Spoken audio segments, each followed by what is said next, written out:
What's up, everybody? Early Stoppage MMA here. Today I'm going to be doing a kind of a weird video. I'm going off script. I don't have anything planned to say. I just wanted to talk a little bit about One Championship. If you've never heard of One Championship, they're basically just a Asian fight promotion that combines a bunch of different disciplines in martial arts. So they do like submission grappling, kickboxing, Muay Thai, and MMA, like all on the same card. And I used to love One Championship. They were the shit. Like 2021 to early 2023, One Championship was fucking awesome. If you watched it, you know what I'm talking about. They had so many stars, so many cool fighters at the time, and like every event, it was like a belt was on the line, and it was interesting. It was you wanted to watch it because the talent pool was very strong at the time. Their divisions have always been kind of top heavy with like stars kind of rematching each other or fighting for belts. That was another thing that was always funny, was that like um, you would have champions fighting the champion of another division because they just didn't have anybody else for them to fight. But it was really fun. One of the other key differences with One Championship as opposed to some of the other promotions is their rule set. So One Championship does scoring a bit different. They score the fight as a whole. They don't do round by round scoring, which can make for interesting outcomes. I think that sometimes it's more equitable and sometimes it's worse than scoring round by round. But it's intriguing enough that I like having it as like an option for especially a competitor of the UFC. It changes things up, and sometimes it's like they get a fight very right, where normally if it went to if somebody really kicks ass in the third round but just lost the first two, clearly should win a fight but doesn't. That's always weird. When they judge it as a whole, like that person will win the fight. It'll be more equitable. So that's one difference between one in the UFC. But then another one is their rule set in terms of like what is allowed. One Championship, the main difference is knees to the head of a grounded opponent. There's some disagreement among the MMA base about this. I really like this rule. I think there's very valid concerns about fighter safety when people bring it up, but also you're allowed to, kick people as hard as you can in the head if they're standing up. So, how much of a difference it makes and the topic of fighter safety when you're fighting is just hard. I think it's hard to navigate, but regardless, I really like knees to the head as a rule, mainly because it propels grappling forward so much. Like you're way more inclined to get a finish if somebody's on the ground in a bad position and you're not just holding them there, and you can use your knees, if nothing else, to work and open them up for more scrambling and more submission options, opportunities even. That's the main difference, and something I wish the UFC would adopt, and I think would solve a lot of their problems of people just fucking hugging people. I'm sure people still would do it and would just not throw anything. Like Jailton Almeida probably just still wouldn't do anything, even if it was an option. But I think there's a lot of people that would. It makes for interesting situations too. Like when somebody gets knocked down, they're on their like knees or on their just hands and knees or whatever. If you can throw up a knee, like that's a fucking fight ender, and it's really exciting to see happen. So yeah, One Championship has that unlock. It just makes for when people are on the ground, they're way more urgent to get up, and I think that's really cool. However, part of that comes because One Championship has a ton of fighters that are, I think that their demographic of like recruitment leans far more towards striking, and I think it's just because it's more entertaining as a broad spectrum part of the sport. So yeah, that is a little bit about One Championship. What I want to talk about today is the state of One Championship. Now that we have a little bit of that background for those who don't know as much about them. Like I said, I was a huge fan back in the day. These guys had so many stars of the sport. Where they are right now, though, is nothing compared to their heyday. They have an amazing card coming up this next weekend in Tokyo, where it started out with, I think, something like 7 or 8 belts on the line, which is just insane. But I think 2 of them have dropped out, and now it's down. But it still should be really interesting and fun, all things considered. It's a great card. It's got so many interesting fights on it from a bunch of different martial arts, and yeah, it'll be great. I don't know how much more to say about it, but it felt like the right time to talk about this. So with one championship, where they are now, their Muay Thai division is thriving. Their Muay Thai division, they are bar none the global Muay Thai organization. Like, I don't know anyone else that does it as well as they do, or has the body of athletes and talent that one championship does.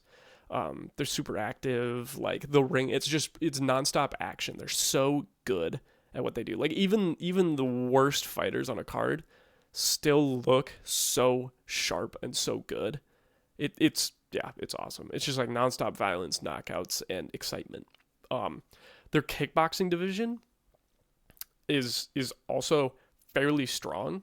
But these days, back in 2022, I would say it was in talks for maybe the best kickboxing promotion and league from at the time with where they were back when what was his name? Alazov had the belt at featherweight and some other fighters. Like, they were so good. But at this point, like, Glory is clearly much better now. A lot of their kickboxers are just their Muay Thai fighters that they've thrown into other fights for other belts, I think. And they're bringing in a ton of like K1 champions. But for whatever reason, the K1 champions just do not hold a candle to the Muay Thai fighters that they just throw in about to have something on a card. And they just wind up getting like smoked. So their kickboxing division is still fine, but it's virtually indistinguishable, I think, these days from their Muay Thai. Yeah, at least compared to where it used to be, where like they had dedicated kickboxing athletes. So yeah, their submission grappling, I was always kind of meh. Like, a lot of people didn't care too much, but especially now that they've got the Rotolo brothers who are great. They used to have Mikey, but now he moved to UFC, and like UFC has their thing going on, and most people, or a lot of people, don't really even seem to care all that much about that. It seems like Craig Jones with the Craig Jones Invitational and the ADCC championships, like that, those seem to be where submission grappling is these days.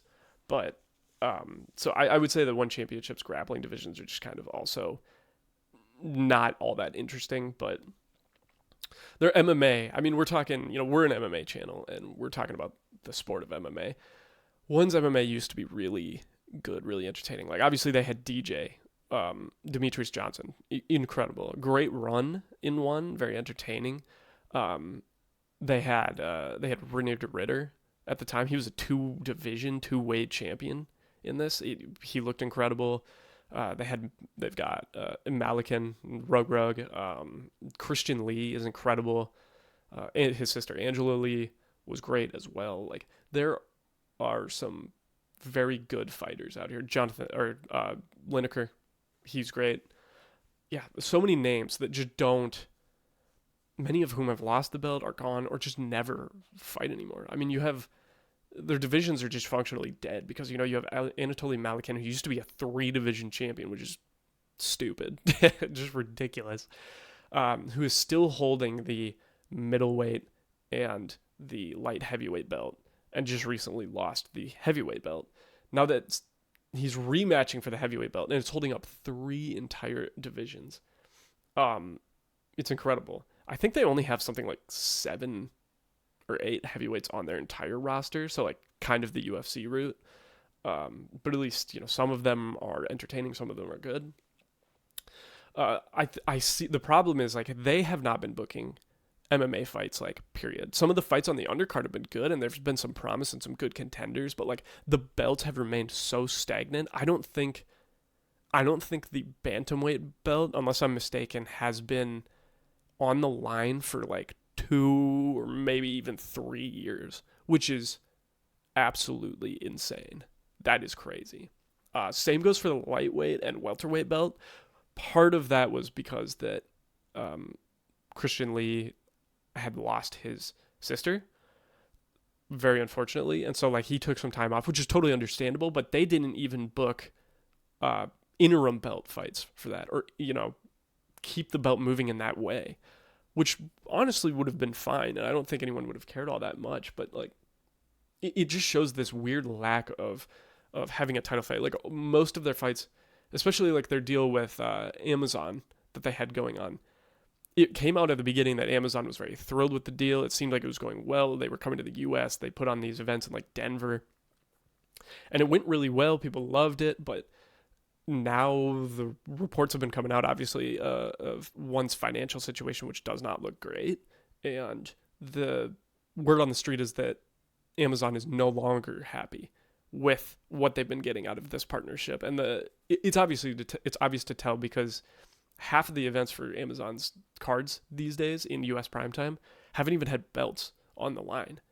And that's very hard to do for somebody in a global position like One Championship because nobody knows who these like headliners are.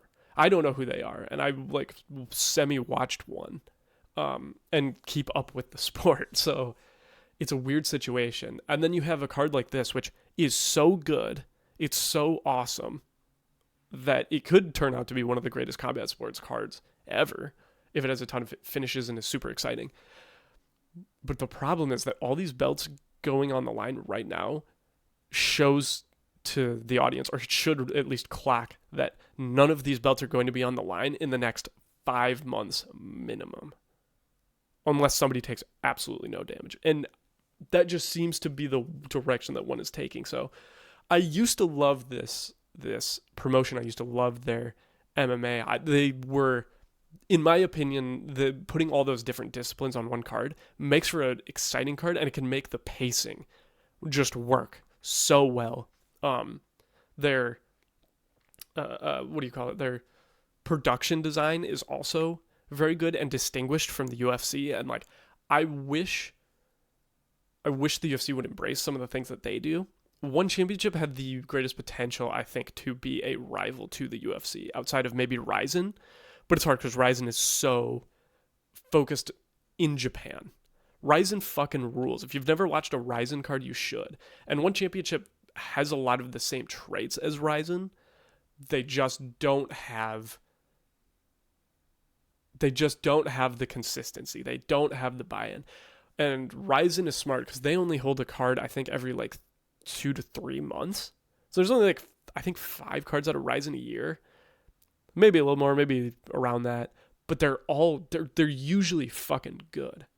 And it's because like they take the time, they stack these things, they're really good. And I wish that one would maybe take that approach, because I do think that there is a level, there is a body of people out there that believe that the UFC is putting too much out there. They've grown too much in the sense of like they're putting out these Apex cards like the Randy Brown and Gabriel Bonfim one, which looks atrocious. There's very little worth with any weight on that card that's all that exciting on that card. Yeah, One Championship could avoid these pitfalls by just doing this, but they've kind of stretched themselves thin. And again, with their financial worries, it seems like that's going to be an issue. There's been inactivity among their athletes, but man, I mean, it's so hard. You have Rod Tank, Superlek, Nabil, Nico Carrillo, Liam Harrison, or Jonathan Haggerty. Like, all of these amazing people, Christian Lee, Anatoly Malikin, Rugrug, there's so much potential there. And I wish that One Championship would get their shit together. But I don't think that like this mega card is going to be the thing that like projects them into success or into the next era. I think it's a bad sign for the promotion, and I'm worried about its future as somebody who used to be a fan. And I just kind of wanted to get on here and talk about these things and see if like anybody else felt the way that I do or feels the way that I do, where they're kind of lamenting this promotion that they used to really enjoy watching and that they think had a lot of promise. So if you've never watched a One Championship card, you should check out this one. Unfortunately, it's pay-per-view, or even go back and watch some of the other ones. Like if you have Amazon Prime, they usually pop up.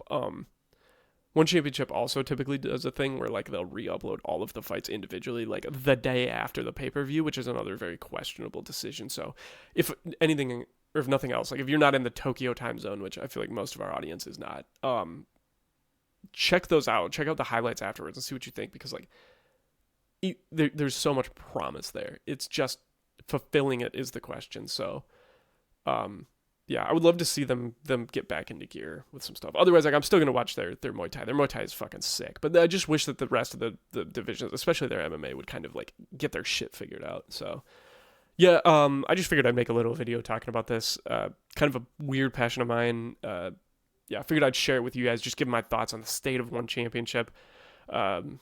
We probably will never talk about this promotion on this channel again unless it like closes or something. I might do like an in memoriam, but by and large, yeah, one championship is it's not looking good for it, and that sucks. So thanks for watching, everybody. Let me know your thoughts down below. If you like one championship, tell me your fondest one championship memory, your favorite fight from one championship, what you got bought in on, or what you liked about the promotion that maybe you wish the UFC would do. So, yeah, thanks for watching, everybody. Peace.